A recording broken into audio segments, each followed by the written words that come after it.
የዓለማችን የፖለቲካ ትኩሳት ልክ እንደ እሳተ ገሞራ ለመፈንዳት አፋፍ ላይ በደረሰበት በዚህ ወሳኝ የታሪክ ምዕራፍ ላይ እንገኛለን። የመካከለኛው ምስራቅ የጂኦፖለቲካ ቼዝ ጨዋታ ከምንጊዜውም በላይ ውስብስብ፣ ረቂቅና እጅግ አደገኛ ሆኗል። ሰላም ወረደ፣ ስምምነት ተደረሰ ተብሎ ሲታሰብ በቅጽበት የጦርነቱ ደመና ሌላ መልክ ይዞ ብቅ ሲል እያስተዋልነው ነው። በዛሬው ትንታኔያችን የአሜሪካን የነዳጅ ማዕቀብ መላላትን ተከትሎ የተጠነሰሰው የሰላም ተስፋ በእስራኤልና አሜሪካ ሊባኖስን አይጨምርም በሚል መግለጫ እንዴት ዳግም ወደ እቶን እሳትነት እንደተቀየረ ወደ ኋላ መለስ ብለን እንቃኛለን። ሆኖም በዚህ ዘገባችን ትኩረት የምናደርገው በባህላዊው የጥይትና የመድፍ ልውውጥ ላይ ብቻ አይደለም። ይልቁንም ኢራን ያላትን እጅግ የተራቀቀና ስትራቴጂካዊ የመከላከል አቅም በጥልቀት እንመረምራለን። ኢራን ያለ አንድም ጥይት አሜሪካንና አጋሮቿን ኢኮኖሚያዊ ስቃይ ውስጥ የከተተችበትን የዓለም የደም ስር የሆነው የሆርሙዝ ስትሬትን የመቆለፍ ጥበባዊ እርምጃ እንዲሁም የሄዝቦላህ አዳዲስ ጸረ መርከብ ሚሳይሎችና አጥፍቶ ጠፊ ድሮኖች የእስራኤልን የውስጥ መረጋጋት እንዴት እየፈተኑት እንደሆነ እናያለን። ከዚህም ባሻገር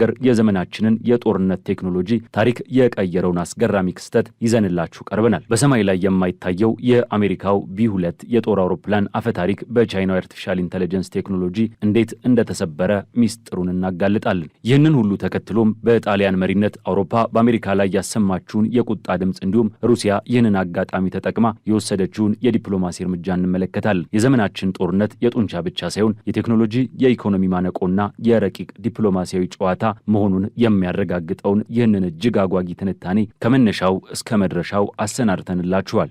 ይህ ቮይስ ኦፍ ኢትዮጵያ ዓለም አቀፍ ትንታኔ ነው። የዓለምን ፖለቲካ በሰፊው የምንዳስስበት መድረክ። ለቻናላችን አዲስ የሆናችሁ ሰብስክራይብ በማድረግ አብራችሁን ቆዩ።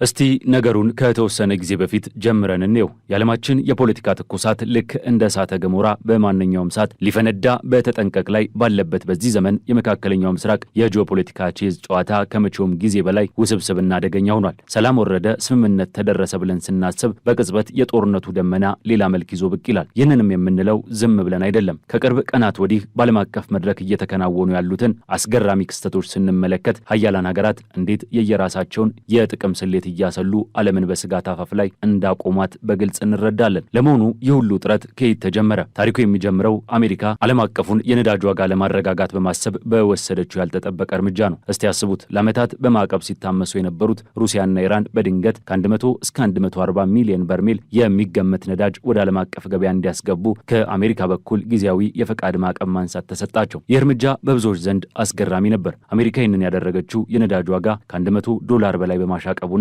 የራሷን የውስጥ ገበያ ለማረጋጋት በማሰብ ቢሆንም በሌላ በኩል ግን ለሩሲያና ለኢራን የጦርነት ማሽኖቻቸውን የሚያቀጣጥሉበት የገንዘብ ቧንቧ እንደ መክፈት ተቆጥሯል። ይህ ውሳኔ ዋሽንግተንን በራሷ ፖለቲከኞች ሳይቀር ከፍተኛ ትችት ውስጥ ከቷታል። ታዲያ እዚህ ላይ ነው ነገሮች መልካቸውን የሚቀይሩት። ይህ የኢኮኖሚ መላላትን ተከትሎ በፓኪስታን፣ ቻይና፣ ቱርክና ግብፅ አደራዳሪነት በኢስላማባድ ከተማ በተካሄደ ውይይት አሜሪካና ኢራን የ2 ሳምንት ጊዜያዊ ተኩስ አቁም ስምምነት ላይ ለመድረስ ተስማሙ። ይህ ስምምነት በመላው ዓለም ዘንድ ትልቅ እፎይታን ፈጥሮ ነበር። ነገር ግን እውነታው ከጀርባ ሌላ ነው። ስምምነቱ ተግባራዊ መሆን ከጀመረበት ማግስት እስራኤልና አሜሪካ ይህ የተኩስ አቁም ስምምነት ሊባኖስን በተለይም ሄዝቦላህን እንደማይጨምር በይፋ አወጁ። የእስራኤሉ ጠቅላይ ሚኒስትር ቤንያሚን ኔታንያሁና የአሜሪካው ፕሬዝዳንት ዶናልድ ትራምፕ የሊባኖሱ ጉዳይ የተለየ ግጭት ነው በማለት ሄዝቦላህን ትጥቅ ለማስፈታትና የእስራኤልን ሰሜናዊ ድንበር ደህንነት ለማረጋገጥ ጥቃቱ እንደሚቀጥል አረጋገጡ። ይህንን አስተውላችኋል? ሰላም በአንድ በኩል እየተሰበከ በሌላ በኩል ግን በሊባኖስ ላይ የቦምብ ዝናብ መዝነቡ ቀጠለ። እስራኤል በ10 ደቂቃ ውስጥ ብቻ ከ100 በላይ የአየር ድብደባዎችን በሊባኖስ ላይ አድርሳ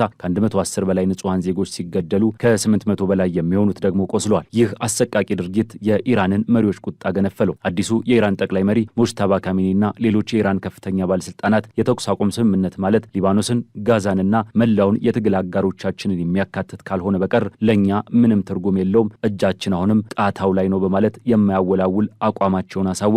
የሚገርመው ደግሞ ኢራን ይህንን ማስጠንቀቂያ በቃላት ብቻ አላስቀረችውም። የኢራን የመከላከልና የማጥቃት አቅም ምን ያህል ስልታዊና የተደራጀ እንደሆነ በተግባር አሳይታለች። የኢራን የመከላከል አቅም ስንል ሮኬቶችን ከመተኮስ ባለፈ የጂኦፖለቲካና የኢኮኖሚ ማነቃቂያዎችን የመጠቀም ጥበባዊ ችሎታዋን ማለታችን ነው። ልክ አሜሪካና እስራኤል ሊባኖስን ከስምምነቱ ውጭ እንዳደረጉት ኢራን በዓለም የነዳጅ ንግድ ውስጥ 20 በመቶ የሚሆነውን ነዳጅ የሚያልፍበትን የሆርሙዝ ስትሬት የውሃ ላይ መስመርን ዘጋችው። ኦሮራ የተባለችው የአሜሪካ ማዕቀብ የተጣለባት የነዳጅ ጫኝ መርከብ ጉዞዋን አቋርጣ እንድትመለስ ተደረገች። የሩሲያው የጸጥታ ምክር ቤት ምክትል ኃላፊ ዲሚትሪ ሜድቬዴቭ ይህንን እርምጃ የኢራን እውነተኛ የኒኩለር መሳሪያ ሲሉ አሞካሽተውታል።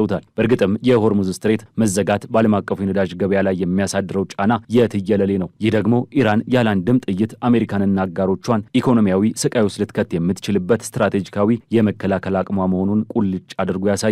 ታዲያ ውጥረቱ በባህር ላይ ብቻ አላበቃም። የኢራን ተባባሪ የሆኑ ሚሊሻዎች በኢራቅና በሌሎች አካባቢዎች የሚገኙ የአሜሪካ የጦር ሰፈሮችን ኢላማ ማድረግ ጀመሩ። በባግዳድ የሚገኘው የአሜሪካ ኤምባሲ፣ በኤርቢልና በባላድ የሚገኙ የአየር ኃይል ሰፈሮች በድሮንና በሮኬት ተደበደቡ። ከዚህም አልፎ በአስገራሚ ሁኔታ በኩዌት ግዛት ውስጥ የሚገኝ የአሜሪካ ብሔራዊ ዘብ የጦር ሰፈር በድሮን ጥቃት ወድሟል። ይህ የሚያሳየው ኢራን ጦርነቱን ከራሷ ድንበር አርቃ በመላው ቀጠናው ላይ ማስፋፋት የምትችልበት ሰፊ የትብብር መረብ እንዳላት ነው። በሌላ በኩል ደግሞ ሄዝቦላ በእስራኤል ላይ የሚያደርሰው ጥቃትን አጠናከረ። በተለይም ኑር የተሰኘውን የጸረ መርከብ ክሩዝ ሚሳኤል ተጠቅሞ በእስራኤል የባህር ኃይል መርከብ ላይ ጥቃት መሰንዘሩ እንዲሁም የካሚካዜ አጥፍቶ ጠፊ ድሮኖችን በመጠቀም በእስራኤል ወታደራዊ ተሽከርካሪዎች ላይ ያደረሰው ጥቃት የሚያሳዩ ምስሎችን መልቀቁ የእስራኤልን የአየር መከላከያ ስርዓት የሚፈታተን አዲስ አቅም መፈጠሩን ያመላክታል። ምንም እንኳን እስራኤል ጥቃቶቹን በተሳካ ሁኔታ ማክሸፏን ብትገልጽም በሰሜን እስራኤል በሚሊዮኖች የሚቆጠሩ ዜጎች ወደ መጠለያ እንዲገቡ መገደዳቸውና የአየር ጥቃት ማስጠንቀቂያ ሳይረኖች ጩኸት የእስራኤልን የውስጥ መረጋጋት ክፉኛ እንደጎዳው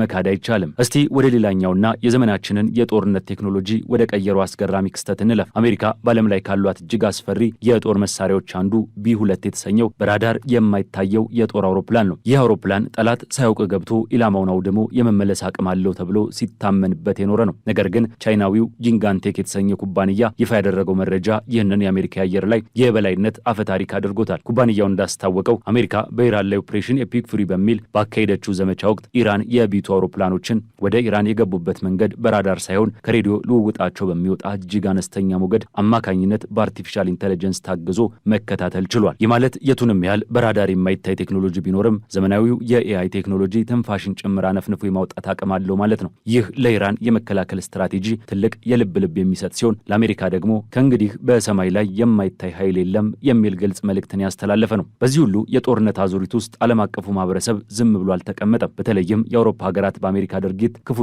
የተበሳጩ ይመስላሉ። የጣሊያኗ ጠቅላይ ሚኒስትር ጆርጂያ ሜሎኒ በፓርላማው ባደረጉት ታሪካዊና ስሜት ቀስቃሽ ንግግር አሜሪካ በራሷ ፍላጎት ብቻ የምትወስናቸው ውሳኔዎች አውሮፓን የጦርነትና የስደተኞች ቀውስ ሰለባ እያደረጋት መሆኑን አጥብቀው ተችተዋል። አውሮፓ ከእንግዲህ የአሜሪካ ተከታይ ሳትሆን የራሷን የጂኦፖለቲካና የጸጥታ ውሳኔ በራሷ መወሰን እንዳለባት አሳስበዋል። ወደ ሩሲያ ስንመጣ ደግሞ ቭላዲሚር ፑቲን ይህንን የአሜሪካና እስራኤል በሊባኖስ ላይ ያነጣጠረ ጥቃት በጽኑ ያወገዙ ሲሆን የድርጊት አሜሪካና እስራኤል በዓለም አቀፍ ደረጃ ዲፕሎማሲያዊ ሽንፈት የገጠማቸው መሆኑን አመላካች ነው ብለዋል። ሩሲያ በዩክሬን የነበራትን ጦርነት በተወሰነ መልኩ ጋብ አድርጋ ትኩረቷን ወደ መካከለኛው ምስራቅ ማድረጓ የኢራንን የትግል አጋርነት የበለጠ ለማጠናከርና የአሜሪካን ጫና ሚዛን ለማሳጣት ሆን ተብሎ የተወሰደ ስልታዊ እርምጃ መሆኑ ግልጽ ነው። ማጠቃለያው ላይ ስንደርስ ነገሩ እንዲህ ነው። የኢራን የመከላከል አቅም ሲለካ አውሮፕላን በማብረር ወይንም ታንክ በማንቀሳቀስ ብቻ አይደለም። ኢራን ቀጠናዊ ሚሊሻዎቿን እንደ ሂዝቦላህና በኢራቅ ያሉ ኃይሎችን እንደ መከላከያ ጋሻ በመጠቀም መቻሏ የዓለምን የኢኮኖሚ የደም ስር የሆነውን የሆርሙዝን ስትሬት በፈለገችው ጊዜ